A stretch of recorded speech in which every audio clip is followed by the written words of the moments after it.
I'm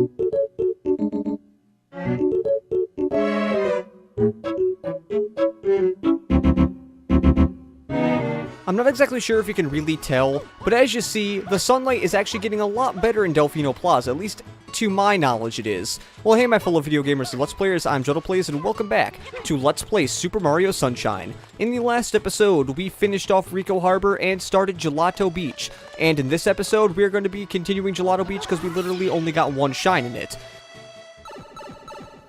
Time to clear my throat. Anyways, episode 2, Mirror Madness, Tilt, Slam, Bam. Yeah, it's kind of a little weird how they basically tell you how to do the mission in the title, because it's literally what it is. You tilt it, you slam it, and they go bam. Also, there is a big, really big discolored wiggler up there, don't know why. Alert, alert, just look at the top of the tower. Yes, there is a huge worm wiggler up there that has snot bubbles. And then there are also a good amount of those, like, little mini cataquacks on solar panels that look like they're creating light, because there's a lot of light in Delfino Plaza. Some weird thing is curled up on the tower to take a nap. This could endanger the legendary sandbird egg. Yes, the legendary sandbird. A little bit of a weird thing to think of, but yes, it is a legendary sandbird. I didn't want to go up there because I think there might have been a blue coin up there, and I did not want to get a blue coin because if you didn't know, I'm going to try to go through this whole Let's Play without getting a single blue coin. Now, I'm going to be doing this easiest to hardest, but what you have to do here is you have to get these guys to one side and then ground pound, and then that is it. But see, that is only one of them.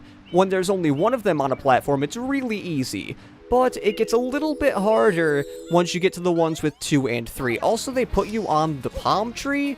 I'm not exactly sure why they put you on the palm tree. And ooh, I actually made it. Because, I mean, I didn't grab on the right thing. And also, there's a coconut there. At least I think it's a coconut, because the coconuts in this game are green. Because I guess, like, their outer shell, like, because they have a shell, but they also have an outer shell, which is like green or some odd stuff, and this is the worst position to be in with these guys. Okay, now let's try getting these guys over to the side. You can try with multiple ones here, but usually what I'll do is I'll try with one, get one of them out of the way, and also watch out for this one, because they are ruthless little buggers. These little buggers are so ruthless, you don't even want to mess with them. See, they're so ruthless you can't even talk correctly when you're trying to actually face these guys. Anyways, you probably don't need to go all the way to the other side, but you do eventually have to go onto the other side to actually flip them off. But, well, not in that way. By that, I mean not like literally sticking your middle finger up and flipping them off. Now, before I get the last ones, I'm going to get a little bit of water, because I'm not exactly sure how much I need, and also jumping from, like, tree leaf to palm leaf, or whatever you want to call it, is a little weird. Also, look at these things. They're Nokis. They're like the inhabitants of Delfino Island, or whatever you want to call them.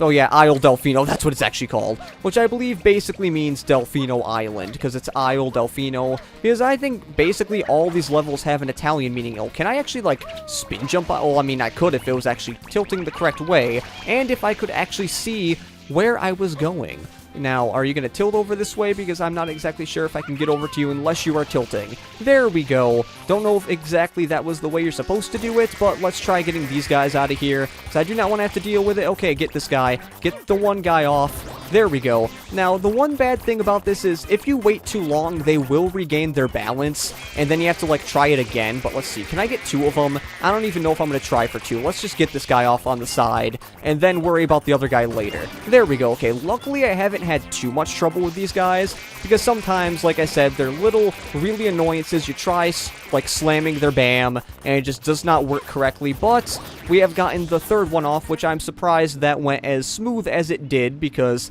I usually find this mission to be decently annoying, but we basically really crudely murder that guy, and whatever that spinning aura of light up there is, geez. Now, I believe Gelato Beach tells us a story. There's actually a little bit of a story to Gelato Beach if you want to know. So, as we see here, this is the precursor. Not like Jak and Daxter, the precursor legacy, but this is the precursor, and why am I not just doing this? That makes it a lot faster. But like I said, this is the precursor to what is going to happen. So, we have killed the caterpillar, the big ol' wiggler, because I believe it's actually called a wiggler in this game.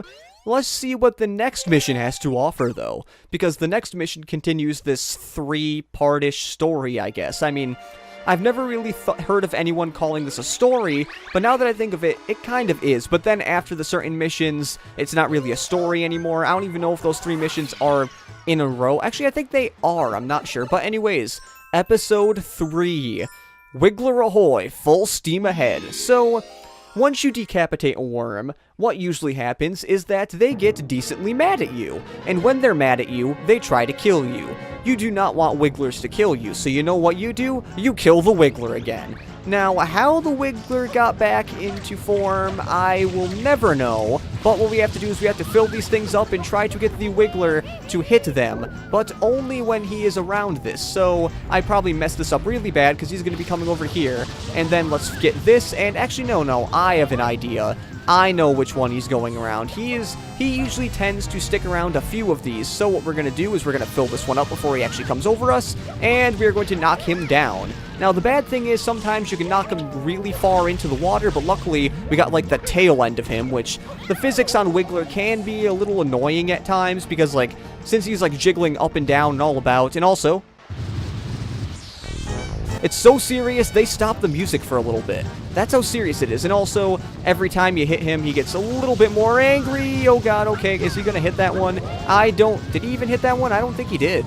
Okay, I'm gonna go over to this one, because it seems like this one and a few other ones he is going to favor, so we're gonna fill this one up, except he is not going over here. Okay, can we still get him? Can we still get him if he goes over here? And no, that did not work the way we wanted it to, and no, we did not. Okay. I guess we have to wait a little bit. Now, not exactly sure what I want to talk about, but let's see if he's going to do something, because it seems like he goes in a certain pattern. So, he's going to be going over here now, so let's do that, and now he is not dead? Or no, he's dead. Okay, there we go. I guess it took him a little bit of time to actually get the way he's supposed to get, and I cannot ground pound unless I jump. Because I was trying to do, like, a hover and then ground pound, which you can do, but I guess it just did not want me to do that. Now, there is one area we want to go to in order to actually get him for a last time, because this area is technically the best area to get him, because I don't really think he goes around any of the other ones, because as you see, he really likes circling around this one. So we have to wait until he gets around this one. He'll actually go up a few cliffs if you wait long enough, I believe, but once he actually goes over to here, you want to fill this up.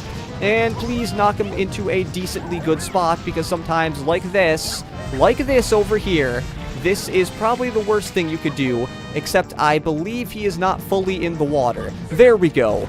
That is exactly how I wanted it to be, because sometimes you can, like, knock him in the water, but he's so far in the water, you can literally not ground pound on the spot that it wants to be ground pounded on. But I guess he was in shallow enough water to do that, and also if you get him over here, you are literally where exactly the shine is, but water break.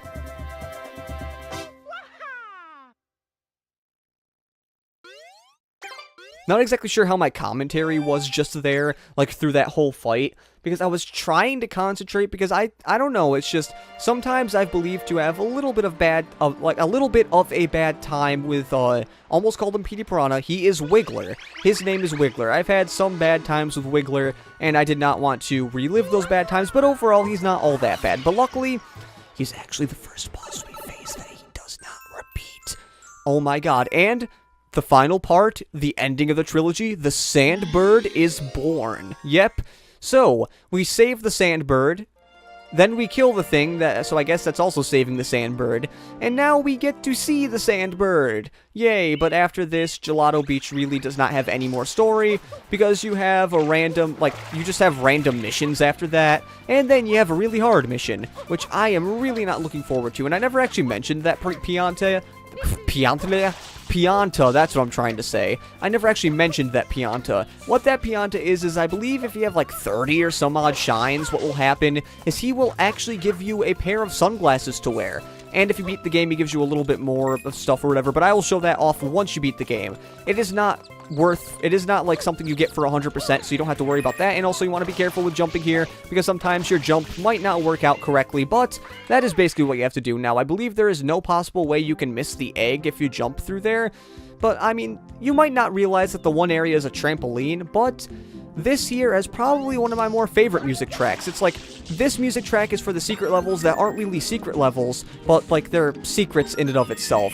It's really nice. There's not many like, I believe there's only a few areas. I mean, a lot of them are like secret areas in, crap, I always want to call Delfino Plaza Bianco Hills for some reason, but a lot of them are like secret areas in Delfino Plaza. A lot of them are the secret areas and stuff that have this music, but I don't know, I just always loved it. It just reminds me of like a childhood, even though I never heard this music until I was in about like 6th grade, because that's about when I started watching Chucka Conroy, and I watched his Super Mario Sunshine Let's Play, and then all went downhill from there. Now, this is actually a little hard if I can actually dodge this blue coin, because that blue coin can be a little bit troublesome there, because like, actually no, not the blue coin, the cloud is a little bit troublesome, because what the cloud will do, it'll be like, you know what I want to do, Mr. Jordan, or Mr. Mario? I want to, really try messing with you here, and I want it so, like, when you're gonna try to do something, which that trying to do something is actually, like, try to balance on the sandbird when he goes on his side, and then you realize, oh, wait, the cloud can, like, push you up a little bit and can make it so you fall off, so that is one really bad thing here. But now, once you have all the red coins on the sandbird, what you have to do is you have to wait for the sandbird to go up all the way up here. Now, luckily, there is nothing else the sandbird does after he flips to his side. I believe he flips upside down if you don't get off here and get the red coin. So that is something you want to make sure you don't do. Also, do not dive for that red coin, because what can happen is if you dive incorrectly, you'll just jump off the side and you'll have to redo the sandbird again. But luckily, in all secret missions or secret areas, once you enter them and you die, you automatically go to that secret area, so you don't have to worry about redoing a few things. Anyways, we actually do have some time to do other stuff in Gelato Beach, because I believe my timer says we are only at about 12 minutes, so you know what? Gelato Beach fun is our fun. We love Gelato Beach. Gelato Beach is love. Gelato Beach is life. Not really, because, I mean, I don't know. Gelato Beach is one of my more favorite levels, but Il Piantissimo's Sand Sprint. It is not 2. It is not 2. It is a capital I and a lowercase l. It is not 2 Piantissimo, or I believe it's Piantissimo, or whatever, I don't know. It's just some people I remember, like, who didn't know this, I've just watched Let's Plays of it, and they'd say 2 Piantissimo, but I call it Il Piantissimo because that's the first place I saw it in Chucka Conroy's Let's Play, and also this guy is not a Pianta, he is a poser. Such a poser, man. I am Il Piantissimo, and now we shall race to that flag. You mean the flag that if you actually look at the side, I believe it looks like a McDonald's straw with the random flag that they put up in only a few minutes. I don't know. It is a race to the finish flag, and only one can triumph. By the way, the current record is 35 seconds. Are you at the ready? Then get set and go. So, this is Il Piantissimo's race. Now, I find these, I mean, they're not all that hard. I guess they're meant to be a little challenging. They're also really challenging when you accidentally mess up something. But yeah, this race is actually really easy if you know strategies to get up here, because you can just go here, and I believe Il Piantissimo will actually go up the really long way, and as you see here, doing this is really fast. Oh, actually hit the thing, okay. You want to make sure you hit the straw, as you see here, it has the little red lines through it. That's why I always call it the McDonald's straw. There you are, buddy. Yeah, the straw's kind of in the way, but whatever. Phew, you are pretty good. You have some speed. You have grown ever so slightly in my esteem, slightly. We will meet again, and goodbye. Or like, and goodbye. Or something like that, I don't know. No one's ever given Il Piantissimo like an Italian accent. What else do you say? That is all I wanted to say. Now away with you. Be gone. Oh, sorry, man. Sorry. I was just wondering, man. I was just wondering. Oh, that's actually kind of funny. We had 24 shines, and we finished with 24 seconds remaining. So I guess a little bit of a coincidence. Maybe, maybe not. But I believe we have time for one last mission in this episode. I believe I have no cutting out, so I just want to do one last mission, and then it'll be the end of this episode.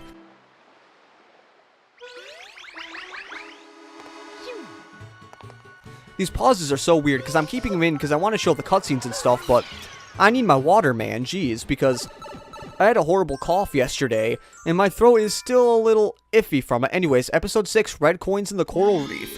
It's always weird. I am averaging about 5 shines per episode. I've kind of seen that's, like, the trend or whatever. I'm actually going decently fast through this game, jeez. Like, I believe it's only episode 6, and I'm already doing this here, dang. And I mean, I know the first episodes were a little bit long, but I'm pretty sure at least the last episode was actually... No, the last 2 episodes were actually pretty short because, like, the raw recording time was 17 minutes, and they also have a lot of cutting out I need to do. Because, well, not a decent amount, because as you know, with secret missions, I do not want to have to worry about, like, accidentally, like, showing all the stuff, because it'd get boring after a while, so I usually just cut back to where I was, because, like, a lot of the secret missions now aren't really all that hard to the point where it'd be funny to, like, continuously watch me. Now, there are some red coins here that can be a little bit troublesome to get, especially when the rock gets in the way and you're trying to get the red coin. Because, okay, can I get this before it gets in the rock? No, I cannot, but luckily it will actually... Let's actually get to the surface here, so I do not want to have to worry about this thing. Jesus Christ. I don't know why, but I guess, like, the swimming controls are not in my favor here, because, I don't know. Some people have praised the swimming controls in this game. I personally think that these swimming controls can be a little bit better, because, like, if you want to go up to, like, the surface, it's always so awkward or whatever. Because if you want to know, I never really mentioned what swimming controls are in this game. Well, I mean, you know what swimming controls are, but it's basically B to submerge and A to... Jesus Christ, god dang it, Mario. Can you, like, submerge underwater correctly? There we go. I don't know why you're, like, you do not want to submerge in the water. Now, I want to get this guy out of the way because I do not want to have to worry about the stupid ones that go away from me. Because, like, as you see, they kind of follow the fish and, like, you've already saw... I'm trying to think of words here. Like you have already seen, they kind of, like, go in the rocks, which is really stupid. I don't know why they go in the rocks, but they kind of do, and that causes a good amount of pain, because then you don't know exactly where it is going to go. But if you didn't know from, like, the main name of this thing, all these red coins are in the coral reef, and if I can actually swim correctly, because as you have seen, I have had, like, way too much trouble with this, because I try going down or going up, and what happens is, like, I'll press it and then, like, I glitch on the side or something, which I've never done before. That has never happened to me in this game. I've never been like, oh, let's do this. Oh, wait, I just glitched on the thing. Never mind. I believe, okay, there is one red coin here, but there is one last one. I am not exactly sure where it is, but I believe it's probably over here, because I do not believe I really went over here. Actually, I might have. I'm not sure. Also, see those... Oh, there's the last red coin, but see those big fish over there? Those big fish are a big pain in the butt. The reason they're a big pain in the butt is because they'll swim after you, and what'll happen is they will try to kill you and or eat you and whatever. But anyways, that is the one mission in this level that's like, really, why is this a mission? Why is this, like, randomly thrown in? Because I guess they had to put, like, a red coin mission. Even though Rico Harbor had no red coin mission in the regular level... actually, oh, wait, no. Unless you count the one with the blooper as, like, a regular level red coin mission, which I guess you could. Anyways, I have to say that that is about it for this episode of Let's Play Super Mario Sunshine. In the next episode, we are going to be continuing on with Gelato Beach, not Delfino Plaza, because I believe we have 2 more missions and 2 secret shines to get in Gelato Beach, and then we are done with Gelato Beach, and we shall go on to other endeavors, basically. So, this has been Gelato Plays saying see you later and goodbye.